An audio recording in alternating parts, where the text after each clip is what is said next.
Bonjour, bonjour, mes élèves de seconde, c'est Marco, votre professeur de SES, donc qui vous fait une première vidéo, et il y en aura d'autres j'espère, pour vous accompagner donc dans ce cours de SES. Alors l'objectif de cette première vidéo, ça va être de faire un peu le point sur les méthodes de travail, et puis de vous donner un corrigé également du premier exercice que vous aviez à faire. Alors, concernant les méthodes de travail, on va commencer par cette vidéo. Donc, vous pouvez la trouver sur YouTube. Il y a une chaîne que j'ai donc créée qui s'appelle Marco SES, Marco Van Intergame, avec une playlist pour les secondes, dans lequel donc je mettrai toutes les vidéos qui vous concernent, et je vous enverrai donc sur WhatsApp le lien qui permet d'accéder à la chaîne et aux vidéos, de façon à ce que vous puissiez les regarder quand vous avez du temps. Ensuite, concernant les méthodes de travail pour les rendus, vous avez donc un drive ça s'appelle seconde, et donc vous devez les mettre là, donc en fonction des chapitres. Pour l'instant on est chapitre 4, et je vous prévois donc un répertoire par exercice. Alors, juste pour vous montrer comment ça se présente, vous voyez évidemment la même chose chez vous.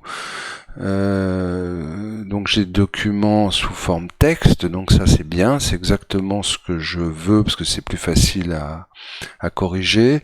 Si vous pouviez également mettre votre nom, vous voyez comme le font là, Camille, Christian, Édouard, commencez par votre nom, hein. Par exemple là je vois Thomas, commencez le nom de fichier par votre nom. Donc pour le faire c'est très simple, vous cliquez dessus, vous faites avec le clic droit, vous faites renommer, et vous juste par exemple dans le cas de Thomas, on fait ça, tac, tac, tac, et on fait OK, et du coup on a bien le prénom et le nom en premier, donc Edouard, Harry, Joshua, Max, Prune. Vous voyez, Anaïs par exemple peut faire pareil, voilà.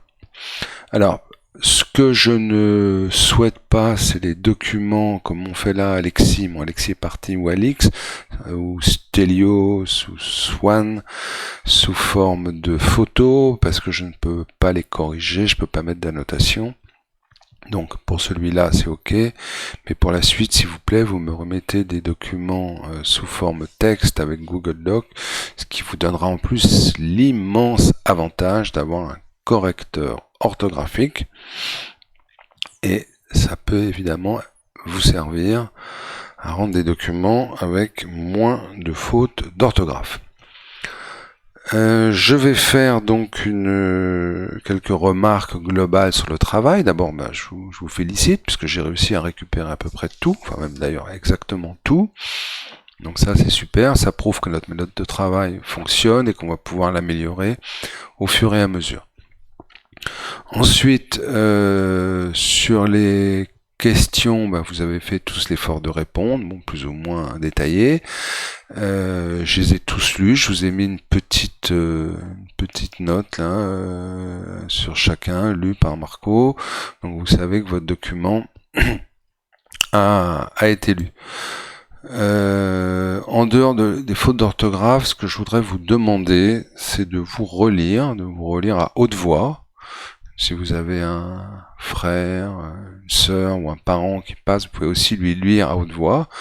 Et comme ça, vous verrez qu'il y a pas mal de phrases qui ne veulent parfois pas dire grand-chose, ou avec des incohérences qui font que c'est assez difficile à lire. Donc faites cet effort, s'il vous plaît. Pas d'ailleurs qu'en CES, je pense que c'est la même chose en histoire géo, en français. Relisez-vous à haute voix. C'est la technique que Flaubert employait, il s'appelait le gueuloir, il se levait, il gueulait ses textes, de façon à voir si ça sonnait correctement, et s'il n'y avait pas d'énormes erreurs. Voilà. En ce qui concerne la méthode de travail, je voudrais aussi avoir votre avis, donc je vais vous faire un petit sondage sous WhatsApp, pour savoir si vous désirez avoir un créneau horaire fixe, pendant lesquels vous pourriez, ça serait pas obligatoire, mais vous pourriez vous connecter pour me rencontrer, pour échanger avec moi avec le logiciel Google Meet qui est à disposition par l'école et qui à ce moment-là vous permettrait de poser des questions plus personnalisées. Dans ce cas-là, on pourrait envisager par exemple de garder le créneau horaire du mardi de 10 à 11 ou 11h à midi, enfin n'importe quel créneau horaire qui vous conviendrait à tous. Donc à ce moment-là, pendant ce créneau horaire, je serai disponible et ceux qui le veulent pourraient se connecter pour poser des questions. Je crois pas beaucoup à l'idée de se connecter tous ensemble au même moment, parce que les essais que j'ai faits ont été assez catastrophiques, mais ça peut être une plage horaire que j'ouvre et pour laquelle que vous pouvez utiliser si vous en éprouvez le besoin. Voilà. Alors maintenant, concernant le corriger, donc je vais le mettre donc dans le drive, comme ça vous pourrez le regarder. Donc je vais faire quelques petites remarques sur les exemples de socialisation, donc par imitation. Par exemple, à l'école, un élève qui imite le ton et les gestes de sa maîtresse ou du professeur. Alors vous avez mis beaucoup de choses, d'exemples par imitation négative. On va faire des bêtises comme les autres, on va faire des choses pas autorisées comme les autres. L'imitation, évidemment, se limite pas aux choses négatives, c'est aussi bien sûr aux choses positives. C'est-à-dire qu'on voit des gens faire des choses qui nous semblent bien, et on essaye, quand on est enfant, de le refaire pour avoir des récompenses, pour faire des choses bien. Pareil, interaction, on apprend en jouant avec les autres, en interagissant avec les autres. Et encore une fois, vous avez donné beaucoup d'exemples assez négatifs, mais ça marche aussi dans le positif. Enfin, l'injonction, une injonction, je vous rappelle que c'est un ordre.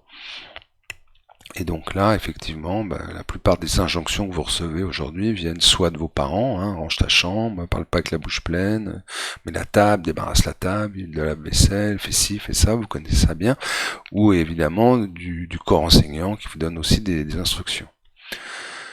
Sur la question 2, l'existence de plusieurs modes de socialisation facilite l'intériorisation des valeurs et des normes.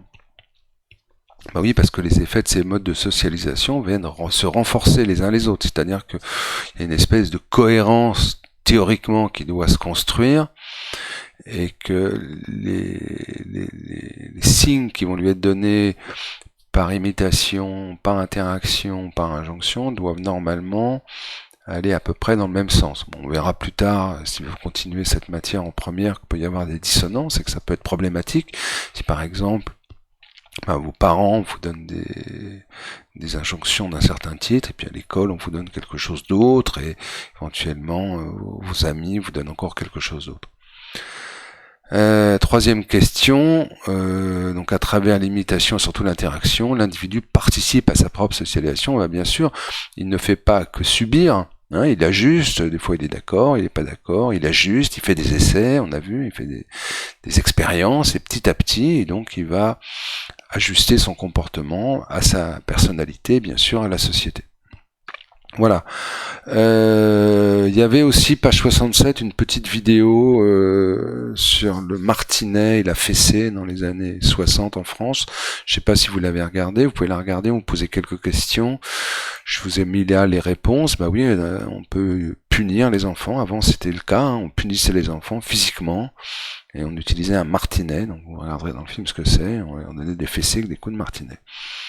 La punition, elle vise à inculquer des normes, c'est une espèce de dressage social, et en général, donc, c'est pour respecter l'autorité sociale, qui était, dans ces années-là, surtout centrée autour du père. C'est évidemment moins le cas aujourd'hui. Et donc tout ça a évolué, la grande évolution, le grand virage, c'est 1968. Pareil, vous verrez ça en première si vous faites des SES, avec le slogan « Il est interdit d'interdire ». Et donc maintenant, les méthodes ont changé, on valorise plutôt un enseignement, une éducation positive, et on considère donc que taper les gens, leur donner des fessées, taper ses enfants, c'est pas quelque chose qui est partie de l'éducation. Voilà. Donc, pour la suite,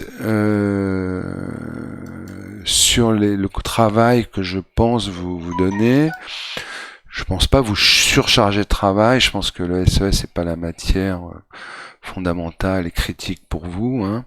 Mais néanmoins, on va quand même continuer tranquillement à avancer. Alors, dans le chapitre 4, on va travailler avec les vidéos donc de cours inversés.